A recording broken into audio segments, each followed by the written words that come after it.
और वक्त है आपके लिए एक और इंटरेस्टिंग इंफॉर्मेशन देने का, रिसर्च देने का।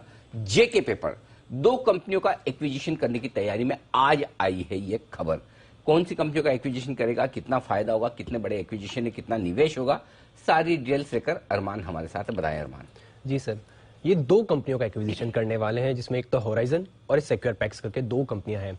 एक्चुअली ये जो डील कर रहे हैं, ये डील इनके लिए काफी बढ़िया है। सब पैरामीटर्स पर अगर आप देखेंगे, किसी भी पैरामीटर्स पर अगर देखेंगे, कंपनी के लिए काफी बढ़िया है।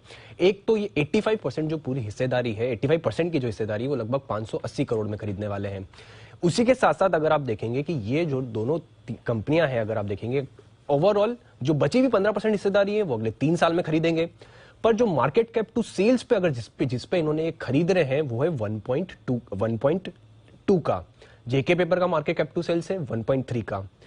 अगर आप कंपनी का इन दोनों कंपनियों का मिला के रेवेन्यू अगर आप देखेंगे तो इनका FY22 में रेवेन्यू जो था वो 830 करोड़ का था, जो FY21 में 600 करोड़ था और उसके पहले 550 करोड़ का था। तो कंटिन्यूअसली ये जो दोनों कंपनियां का जिन्होंने अधिकरण करा है, ये रेवेन्यू में कंटिन्यूअसली अच्छी खासी ग्रोथ कर रहे हैं। अब एक इंटरेस्टिंग चीज ये है कि इन दोनों कंपनियों में जेके पेपर ने अधिकरण क्यों करा, क्योंकि ये जो दोनों कंपनियां हैं ये कोरुगेटेड पैकेजिंग बॉक्स जो है वो बनाते ही नहीं है, इन दोनों में वो मार्केट लीडर है। अब ये कोरुगेटेड बॉक्स क्या है, क्योंकि अगर आप नॉर्मल जो पैकेजिंग होती है उसके अलावा कोरुगेटेड बॉक्स ऐसे होते हैं जो 3 शीट्स के साथ जो होते हैं वो बनते हैं, इसलिए इनमें स्ट्रेंथ या ड्यूरेबिलिटी आप देखेंगे तो काफी ज्यादा रहती है। और इसीलिए अभी जैसे ही जो ऑनलाइन सेल जितनी बढ़ती जा रही है डायरेक्ट टू कस्टमर, इनका बहुत बढ़िया डिमांड आती जा रही है।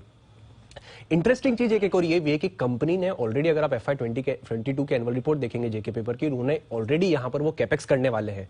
और वो जो लुधियाना में जो प्लांट डाल रहे हैं वो 170 करोड़ का कैपेक्स करने वाले हैं और आय कितनी बोल रहे हैं, 160 करोड़ के आसपास की। अब यहां पर कंपनी ने ऑलरेडी, अगर आप देखेंगे, लगभग 680 करोड़ की अगर आप इन्वेस्टमेंट कर रही है और आय यहां पर 832 करोड़ की उनको मिल रही है। तो उस हिसाब से भी इनको देखेगा ये ओवरऑल काफी ल्यूक्रेटिव है और ये जो सेगमेंट है इसमें ग्रोथ काफी बढ़िया है। ऐसा खुद अगर आप देखेंगे कंपनी ने एनुअल रिपोर्ट में खुद कहा है कि डबल डिजिट से है जो ये कंपनी जो कोरुगेटेड बॉक्स का जो पैकेजिंग सेगमेंट का बॉक्स है, बैग्स का सेगमेंट जो है वो लगातार ग्रो करता जा रहा है। अब एक और इंटरेस्टिंग चीज इसमें यह है कि अगर आप Q2 में FIIs का अगर आप स्टेक देखेंगे तो FIIs ने भी स्टेक इसमें 3.43% से बढ़ाकर 6% पर कर दिया। वहीं अगर आप 1 साल की अगर मैं बात करूं तो यहां पर अगर ओवरऑल सारे इंस्टीट्यूशंस की होल्डिंग देखेंगे तो इंस्टीट्यूशन ने भी लगभग उनकी जो होल्डिंग है वो 6.5% से बढ़ाकर लगभग 10.5% कर दी। तो ओवरऑल वैल्यूएशन के हिसाब से देख लीजिए, जिस भाव पर यह मिला है, जिस सेगमेंट में जाने, सभी हिसाब से ये इनके लिए काफी बढ़िया सेगमेंट है और काफी बढ़िया सेगमेंट में इनका एक्विजिशन हो रहा है। तो अच्छा सेगमेंट है और अच्छा एक्विजिशन है और आगे जाकर बेनिफिट्स भी अच्छा है। बिल्कुल। और मतलब वो 170 करोड़ का खुद वो कैपेक्स करने वाले थे, जिससे वो पर एनम 160 करोड़ का रेवेन्यू एस्टिमेट कर रहे थे। अब वो लगभग 680 करोड़ का खरीदेंगे और लगभग उससे उनको 840 करोड़ का रेवेन्यू मिल रहा है। ओके, तो बढ़िया गेन्स आ सकते हैं वहां पर। चलिए।